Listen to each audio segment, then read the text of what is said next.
ഇന്ന് ഞാൻ അൺബോക്സ് ചെയ്യാൻ പോകുന്നത് സാംസങ് ഗാലക്സി M31s ആണ്. ഇത് under 20,000 one of the best non Chinese smart phone ആണ്. സോ നമുക്ക് അൺബോക്സ് ചെയ്യാം.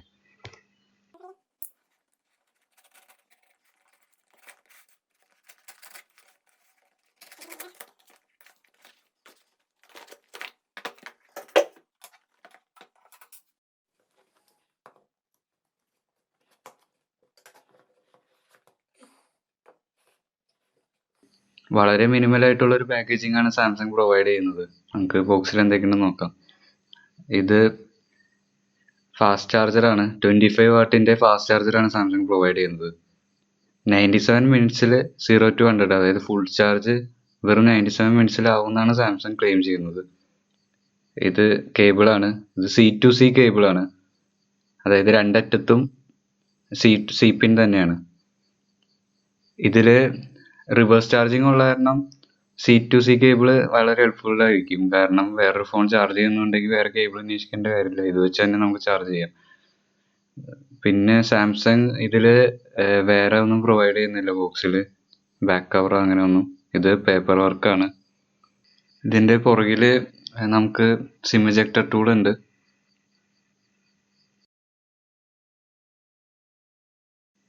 മിറേജ് ബ്ലാക്ക് എന്ന് പറയുന്ന കളർ വേരിയന്റ് ആണ് ഇപ്പോൾ എൻ്റെ കയ്യിൽ ഇരിക്കുന്നത്.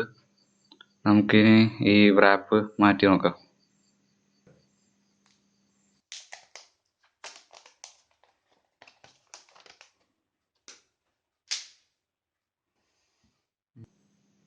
ഇതിന്റെ ബാക്ക് ഗ്ലാസ് അല്ല, പ്ലാസ്റ്റിക് ആണ്. എന്നാലും ആ ഗ്രേഡിയന്റ് വന്നിട്ട് കളർ ഷിഫ്റ്റ് ആവുന്ന കാണാൻ നല്ല രസമുണ്ട്. റൈറ്റ് സൈഡിലാണ് വോളിയം ബട്ടൺസ് വരുന്നത്. ഇതിന്റെ തൊട്ട് താഴെയായിട്ട് പവർ ബട്ടൺ ഉണ്ട്. Power button finger print scanner കൂടിയാണ്. താഴെ നമുക്ക് സ്പീക്കർ ഗ്രില്ലുണ്ട്. ഇത് മോണോ സ്പീക്കർ ആണ്, സ്റ്റീരിയോ അല്ല. USB-C type port, 3.5mm headphone jack, dual SIM ആണ് ഡിവൈസ്. പുറകില് ഡെഡിക്കേറ്റഡ് മൈക്രോ SD സ്ലോട്ട് ഉണ്ട്. അപ്പോൾ നമുക്ക് രണ്ട് സിം കാർഡും SD കാർഡും ഒരുമിച്ച് യൂസ് ചെയ്യാൻ പറ്റും. അതേപോലെ device dual 4G VoLTE support ഉണ്ട്. ഇതിന്റെ സ്പെക്സ് വരുന്നത് Exynos 9611 പ്രോസസ്സറാണ്. 6GB 8GB Ram options available ആണ്. 128GB സ്റ്റോറേജ് ആണ് ഉള്ളത്. പിന്നെ ക്യാമറ വരുന്നത് കോഡ് ക്യാമറ സെറ്റപ്പ് ആണ്. 64MB പ്രൈമറി ലെൻസും 12MB വൈഡ് ആംഗിൾ ലെൻസും 5MB ഡെപ്ത് സെൻസറും 5MB മാക്രോ ക്യാമറയാണ് ഉള്ളത്. 6000 mAh ഹ്യൂജ് ബാറ്ററി ഉണ്ട് ഇതില്. പിന്നെ ഫ്രണ്ട് ക്യാം വരുന്നത് 32MB പഞ്ച് ഹോൾ ക്യാമറയാണ്. ഡിസ്പ്ലേ സൂപ്പർ ആമോലെഡ് ഡിസ്പ്ലേ ആണ്. അണ്ടർ 20,000 സൂപ്പർ ആമോലെഡ് ഡിസ്പ്ലേ എന്ന് പറയുമ്പോൾ നല്ലൊരു ഫീച്ചർ ആണത്. ഫിംഗർ പ്രിന്റ് വരുന്നത് പവർ ബട്ടൺമേയാണ്.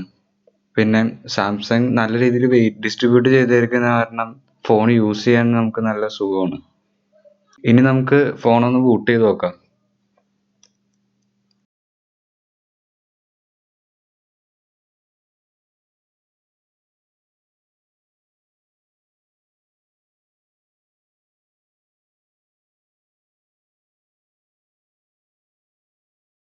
ഇതിന്റെ ഫിംഗർ പ്രിന്റ് വരുന്നത് പവർ ബട്ടൺമേയാണ്. അപ്പൊ നമുക്കൊരു ഫിംഗർ പ്രിന്റ് ആഡ് ചെയ്ത് ഇതിന്റെ പെർഫോമൻസ് ഒന്ന് ടെസ്റ്റ് ചെയ്ത് നോക്കാം.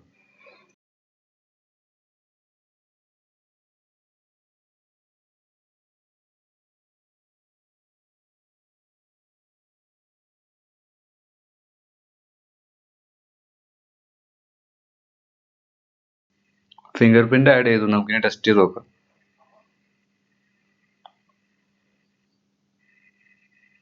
അത്യാവശ്യം നല്ല സ്പീഡ് ഉണ്ട്. നല്ല സ്പീഡ് ഉണ്ട്, നല്ല റെസ്പോൺസ് ഉണ്ട്. നമ്മൾ ഫിംഗർ വെക്കുമ്പോൾ തന്നെ അൺലോക്ക് ആവുന്നുണ്ട്. ഫേസ് അൺലോക്ക് ചെയ്യുമ്പോൾ ക്യാമറയുടെ ചുറ്റും ഒരു ആനിമേഷൻ വരുന്നുണ്ട്. അത് നല്ല രസമുണ്ട് കാണാൻ.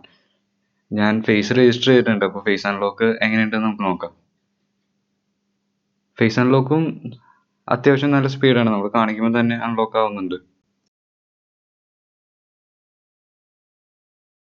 സാംസങ്ങിന്റെ OneUI നല്ലൊരു സ്റ്റോക്ക് ആൻഡ്രോയിഡ് ഫീലാണ് തരുന്നത്. അധികം ബ്ലോട്ട്വേഴ്സും കാര്യങ്ങളൊന്നുമില്ല. ഇതിൽ ഉള്ളത് OneUI കോർ വേർഷൻ 2.1 ആണ്. ഇത് എസ് സീരീസിലൊക്കെ കാണുന്ന OneUI അല്ല, കുറച്ച് ലൈറ്റ് വേർഷൻ ആണ്. കുറെ ഫീച്ചേഴ്സ് ഒക്കെ മിസ്സിംഗ് ഉണ്ട്. സെക്യൂർ ഫോൾഡർ, അതേപോലെ ബിക്സ്ബി, അങ്ങനെ കുറച്ച് ഫീച്ചേഴ്സ് ഒക്കെ മിസ്സിംഗ് ഉണ്ട്. ഇതിൽ out of the box Android version 10 ആണ് വരുന്നത്. അതേപോലെ ഈ ഫോൺ സെക്യൂർഡ് ബൈ നോക്സ് ആണ്. നോക്സ് സെക്യൂരിറ്റി ഉണ്ട്. നോക്സ് സെക്യൂരിറ്റി ഇല്ല എന്നുള്ള രീതിയിൽ കുറച്ച് അഭ്യൂഹങ്ങളൊക്കെ ഉണ്ടായിരുന്നു. പക്ഷെ ഫോൺ സെക്യൂർഡ് ബൈ നോക്സ് ആണ്. ഇനിയൊരു വീഡിയോ കണ്ടു നോക്കാം.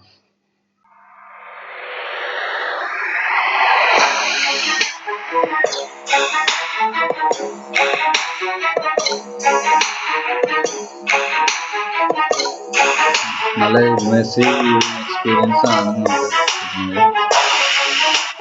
അതേപോലെ അത്യാവശ്യം നല്ല രീതിയിൽ സൗണ്ടും ഉണ്ട്. സ്പീക്കേഴ്സ് നല്ല ലൗഡാണ്.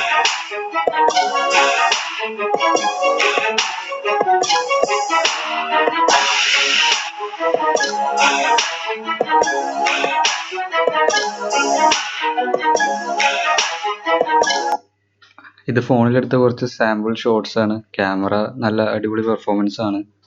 അപ്പോൾ എല്ലാവർക്കും വീഡിയോ ഇഷ്ടപ്പെട്ടെന്ന് വിചാരിക്കുന്നു. ലൈക്ക് ചെയ്യുക, സബ്സ്ക്രൈബ് ചെയ്യുക. Thank you for watching.